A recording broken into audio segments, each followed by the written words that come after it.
What's up, guys? I want to share my experience with Prolon and the 5-day fast mimicking diet. Why I wanted to deprive myself for 5 days of things that I love, like food and exercise.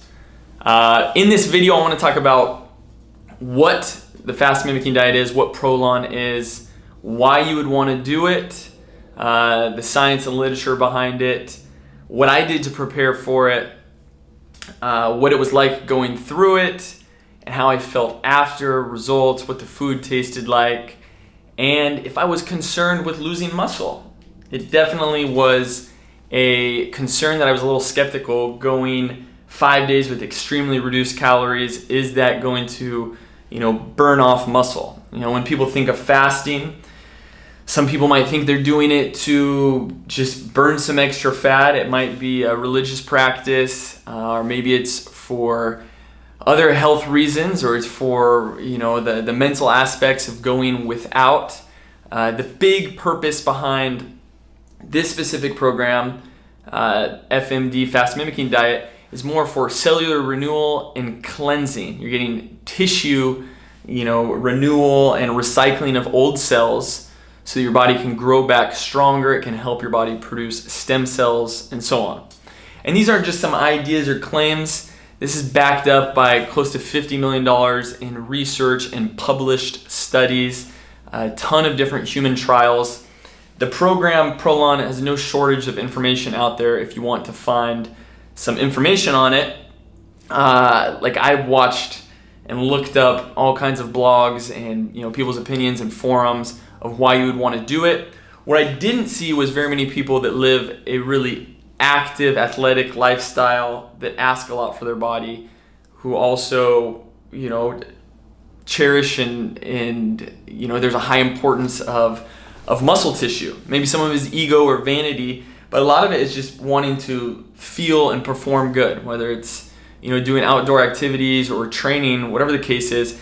The reason for me wanting to do it was not just fat loss, it was more for the long-term benefits. So what you can get with a fast, and some people say, well, why don't you just do a 3-day water fast or 5-day water fast?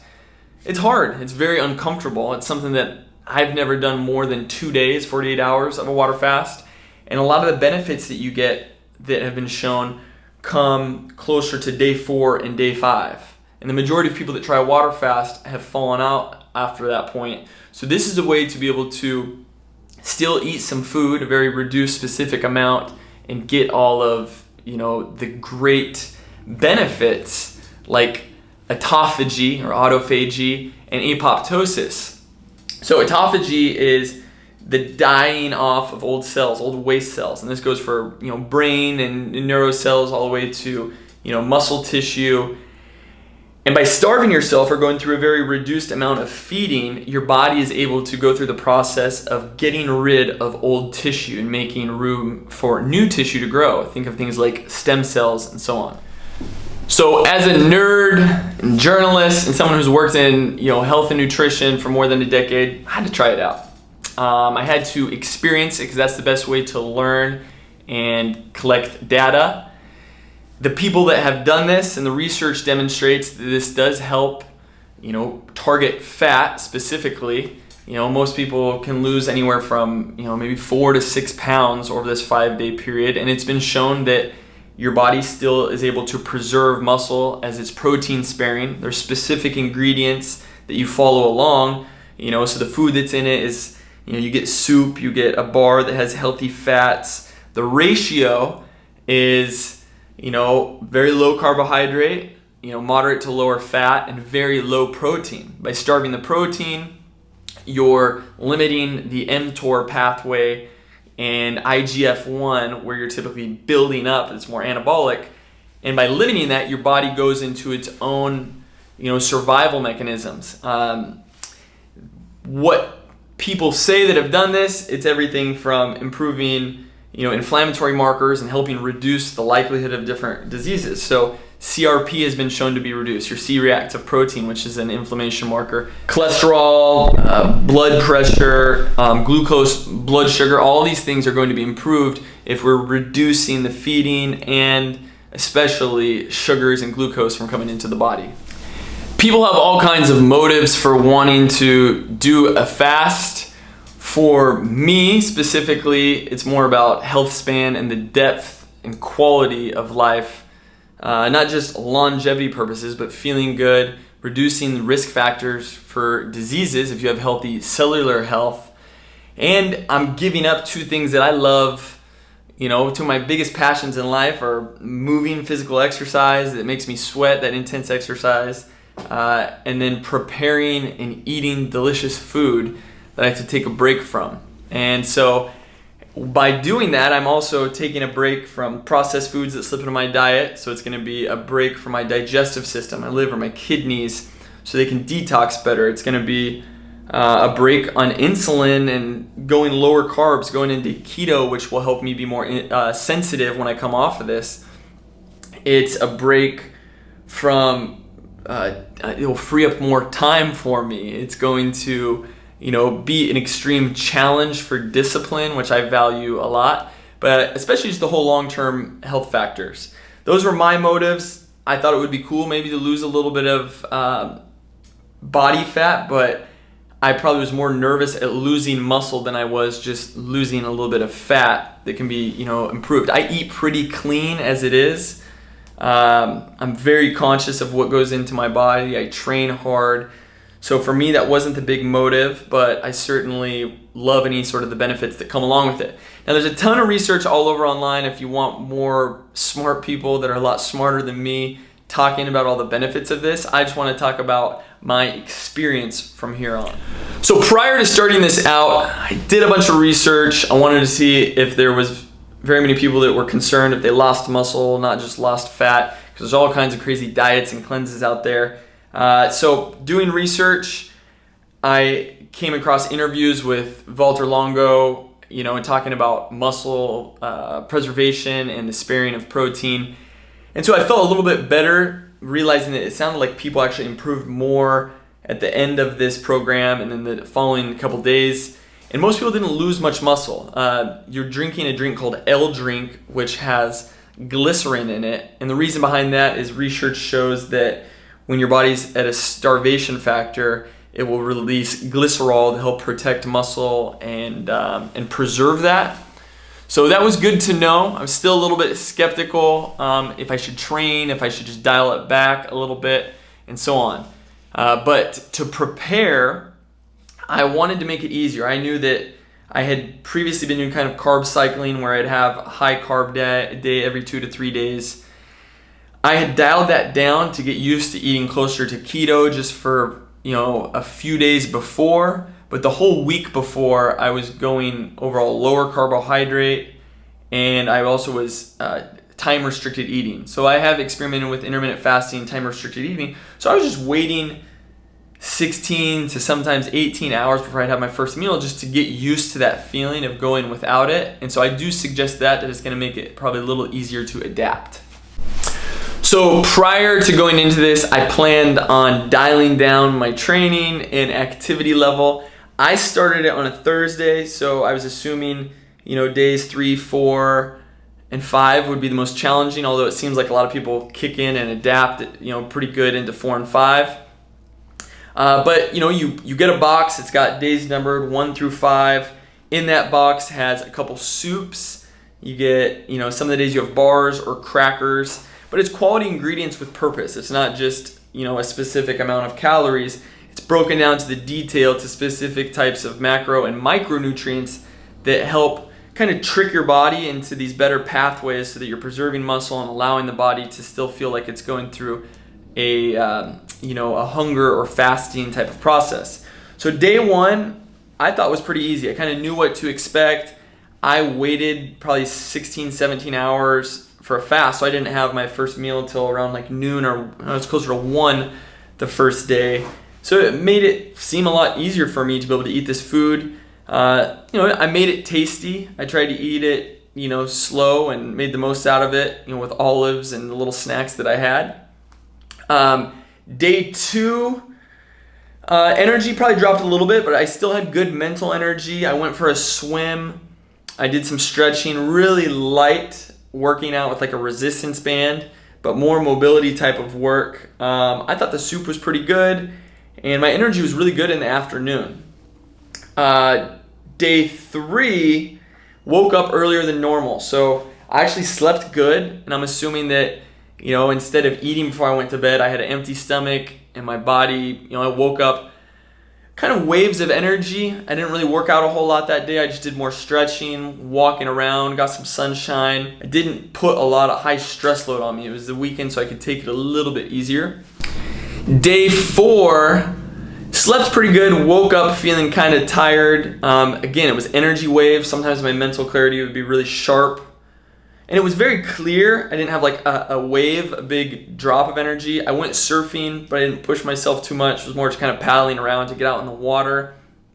And food was good, getting used to it. I look forward to those meals, and I would try to eat them really slow to make it more enjoyable as I was watching my fiance eat and kind of tease myself. But I think the discipline was good. For me, day 5 was probably the most challenging day, and I know it's different to what a lot of people said, but I felt like I had really low energy when I woke up, a little bit of brain fog, and then it kicked back up throughout the day. I gave up coffee, so I think that the withdrawal from caffeine and coffee, I had a little bit of matcha tea the first couple days. But giving that up probably was a little bit of a challenge. So that was the hardest day for me, was day 5. I was really looking forward to having this all over with. I did a light workout. Again, didn't stress myself out with more, just probably 15 minutes of just really light exercise, just because I wanted to stretch and get some more circulation going on in the body. So waking up day 6, I woke up with more energy, just knowing that I was going to be able to eat more food. They recommend not breaking the fast with a bunch of junk. You want to, your organs have shrunk a little bit, plus your digestive system isn't used to breaking down all this food. So they recommend like juices, smoothies, and avoiding a lot of heavy, proteins to make it easier on your body. So I've still waited an hour or so before eating, moved around a little bit. I had some matcha tea, some greens powder. Then I made a smoothie with some celery and carrots and just a little bit of plant protein. I drank it slow, and before even finishing the smoothie, I felt full. So that was one thing I noticed right away, was that I felt very satisfied off less than normal food. I felt lean. So after eating that, I wouldn't say I felt bloated, but I didn't feel empty. So I think maybe it was a challenge for my body to take on that amount of food. But I read that some people tend to lean out a little bit more the next day or so after. I definitely lost a little bit of weight. And then I ramped up the food. I had a little bit of coffee, and then I just had small frequent meals through day 6. And didn't introduce any sort of animal. I ended up having some mahi at nighttime. I drank broth. I love good quality bone broth just for minerals, and it's very soothing. I had some kimchi, kraut, for the probiotics to help rebuild some good bacteria slowly. But throughout day 6, my energy kicked up. I went to the gym, and it was challenging. I worked out, and my energy definitely was not 100%. I'd say it was closer to like 75, 80%. I tested out strength. It seemed like I was missing a little bit of strength, but overall felt pretty good. My body didn't have any sort of aches and pains, so I definitely felt looser. I didn't have any inflammation. I had a little bit of like inflammation on my elbow that comes and goes at times. That was gone. I felt fresh, so I'm sure that break was a big benefit for me. But my cravings and hunger amount definitely had gone down. Although weight is not a direct indicator of health, I did lose about 7 pounds. Based on the pictures, you can tell there's a puffiness. So I imagine some of that is certainly water weight, and some of it is inflammation. I know my body definitely feels just a lot better, and when you drop carbs, if you've been eating them regularly, that often will help your body lose some water weight. But I feel leaner overall, just more muscle definition.